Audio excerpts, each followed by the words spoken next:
Hey, I need you to be honest with me for a second. When's the last time you did something that genuinely scared you? Not horror movie scared. I mean that deep, gut-churning, I might fail spectacularly kind of scared? Can't remember? Then your comfort zone isn't protecting you. It's slowly killing your potential. Look, I get it. Your comfort zone feels safe. It's predictable. You know exactly what to expect. And honestly, that feels good in a world that's chaotic and unpredictable. But here's what nobody tells you about comfort zones.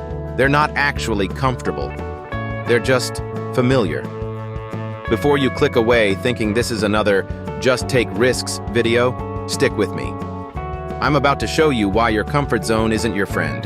And more importantly, exactly how to expand it without feeling like you're jumping off a cliff. I want you to picture your life 5 years from now if nothing changes. Same job, same routine, same conversations, same problems. How does that feel? If that thought doesn't make you at least a little uncomfortable, we need to have a serious conversation. Here's the thing about comfort zones. They shrink. The longer you stay in them, the smaller they get. Things that used to feel normal start feeling overwhelming. You become afraid of challenges you used to handle easily. It's like reverse muscle building. Use it or lose it. I learned this the hard way. 3 years ago, I was stuck in what I thought was a comfortable life. Great job, nice apartment, predictable weekends. But I was slowly dying inside. I felt like I was watching my life through a window instead of actually living it. The wake-up call came when my nephew asked me what exciting thing I'd done recently. I couldn't answer. A 7-year-old was living more adventurously than I was. That's when I realized something terrifying. I wasn't living in my comfort zone. I was trapped in it. See, there's a difference between choosing comfort and defaulting to it. When you choose comfort, it's a decision. When you default to it, it's fear wearing a disguise. And fear, my friend, is expensive. It costs you opportunities, experiences, relationships, and most importantly, it costs you the chance to discover who you really are when you're challenged. Let me break down what's really happening in your comfort zone. Scientists call it the comfort zone trap, and it's basically your brain's way of keeping you alive, but not really living. Your brain has one job: keep you safe. It doesn't care if you're happy, fulfilled, or reaching your potential. It just wants you to survive another day. So it creates this invisible fence around anything new, different, or uncertain. Every time you think about doing something outside your usual routine, your brain hits the panic button. What if you fail? What if people judge you? What if it's harder than you think? Sound familiar? But here's where it gets interesting. That same fear response that kept our ancestors alive when they faced saber-toothed tigers is now triggered by things like asking someone on a date, applying for a new job, or speaking up in a meeting. Your brain can't tell the difference between a real threat and an imagined one. So it treats your desire to start a side business the same way it would treat a lion chasing you. This is why stepping out of your comfort zone feels so uncomfortable. You're literally fighting millions of years of evolutionary programming. But here's what your brain doesn't understand. In today's world, the biggest risk isn't taking chances. It's not taking them. Let me tell you about Lisa. She's a graphic designer who dreamed of freelancing for 5 years. 5 years! But every time she thought about quitting her stable job, her brain would flood her with worst-case scenarios. What if you can't find clients? What if you run out of money? What if you're not good enough? So she stayed, safe, secure, and slowly suffocating. Finally, she got laid off.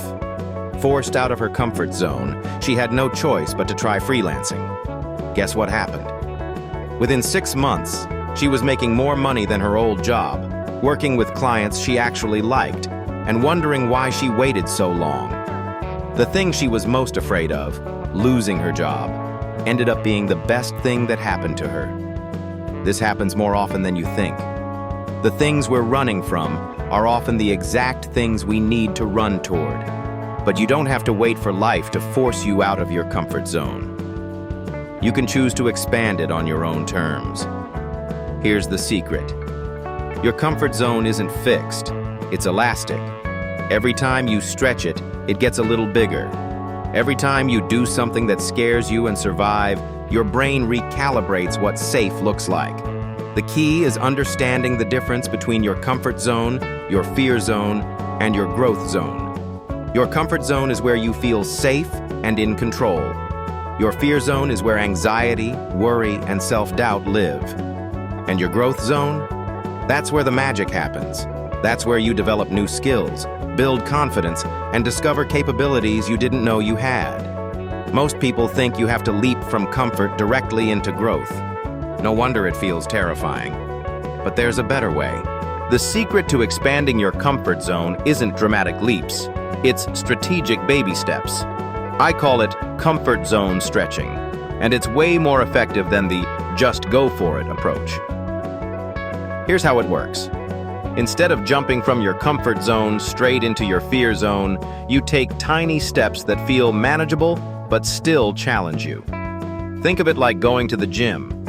You don't start by trying to bench press 300 pounds. You start with what you can handle and gradually increase the weight. Your comfort zone works the same way. Let's say you want to start a YouTube channel, but you're terrified of being on camera. Don't start by making a 20-minute video for thousands of people. Start by recording a 30-second video just for yourself. Then maybe share it with one trusted friend. Then maybe post it to a small, supportive community. Each step feels doable, but you're gradually building your comfort with being on camera. I used this approach when I wanted to become a better public speaker. I was terrified of speaking to groups, but I knew it would help my career. So I started small, really small. First, I volunteered to introduce myself at a tiny networking event. 5 people. Then I shared a story at a slightly larger gathering. Then I gave a short presentation to my team. Each step built on the last one. A year later, I spoke to an audience of 500 people. Not because I suddenly became brave, but because I gradually expanded what felt comfortable. The beauty of this approach is that it tricks your brain. Instead of triggering your fight or flight response, these small steps feel manageable. Your brain doesn't see them as threats, so it doesn't resist. But here's what's really happening. Every time you complete one of these challenges, you're rewiring your brain. You're proving to yourself that you can handle more than you thought. Psychologists call this mastery experiences, and they're one of the most powerful ways to build confidence and expand your capabilities. Each small success becomes evidence that you're capable of growth. Your inner dialogue starts shifting from, "I can't do that," to "I haven't learned how to do that yet."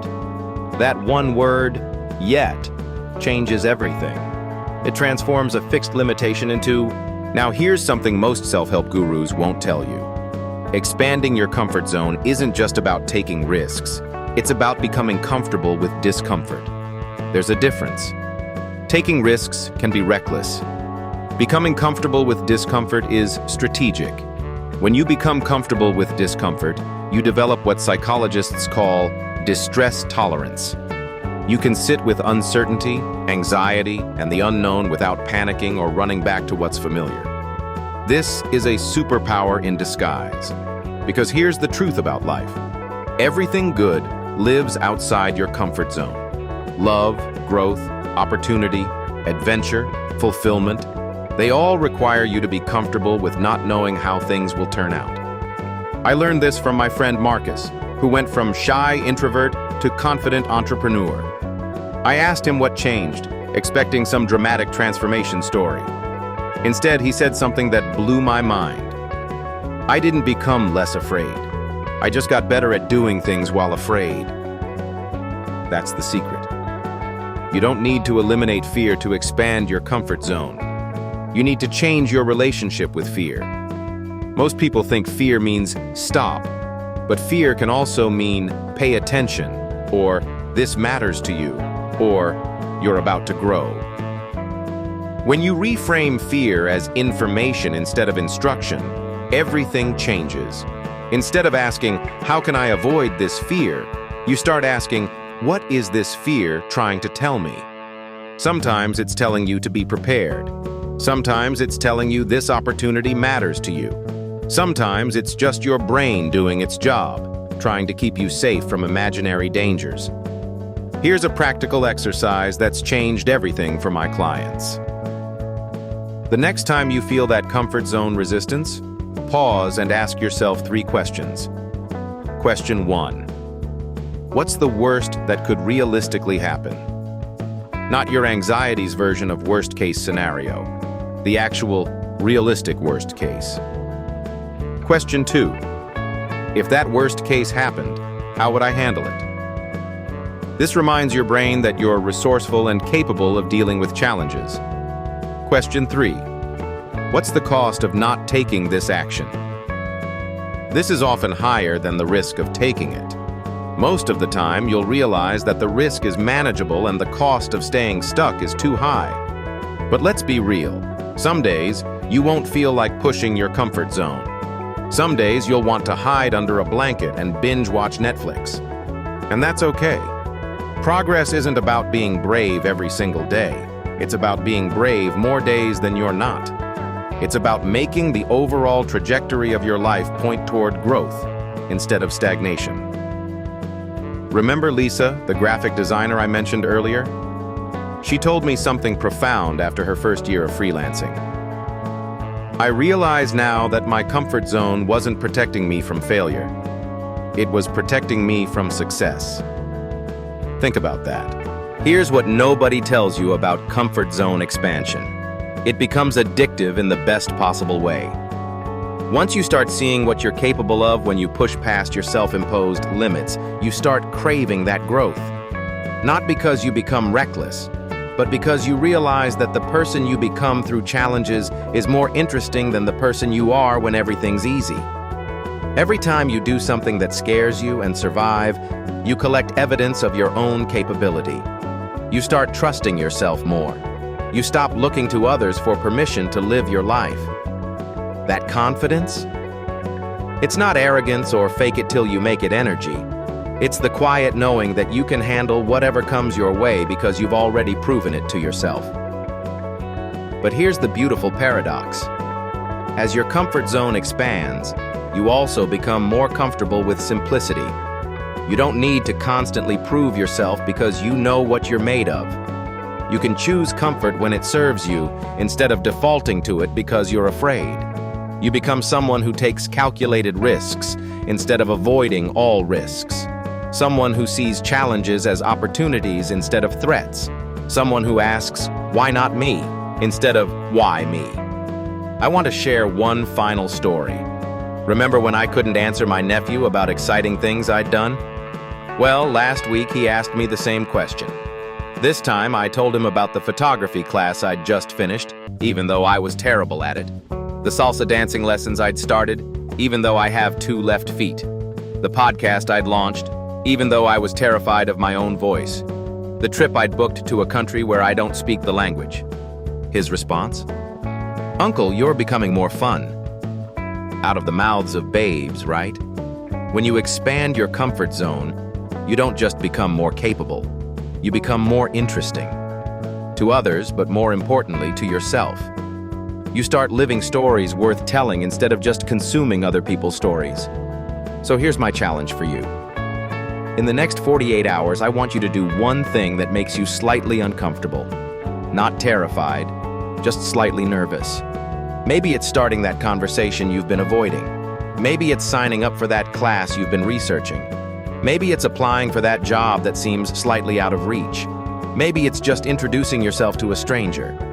Whatever it is, notice how you feel before, during, and after. Pay attention to what happens when you prove to yourself that you can do hard things. And then, do it again next week, and the week after that. Because here's the truth. Your comfort zone will either expand or shrink. It never stays the same. Every day you choose safety over growth, your world gets a little smaller. Every day you choose growth over safety, your world gets a little bigger. The question is, what size life do you want to live? If this video resonated with you, do me 3 favors. First, subscribe and hit that bell because I'm doing a whole series on building unshakable confidence. And trust me, You don't want to miss what's coming next. Second, comment and tell me one small thing you're going to do this week to stretch your comfort zone. Let's hold each other accountable. And third, share this with someone who's been playing small, someone who needs permission to bet on themselves. Your comfort zone isn't your sanctuary, it's your starting line. Everything you want is on the other side of everything you fear. Next week, we're talking about why smart people make stupid decisions, and I guarantee it's not what you think. Until then, remember, the cave you fear to enter holds the treasure you seek. Stop camping outside the cave. Your expanded life is waiting. Go claim it.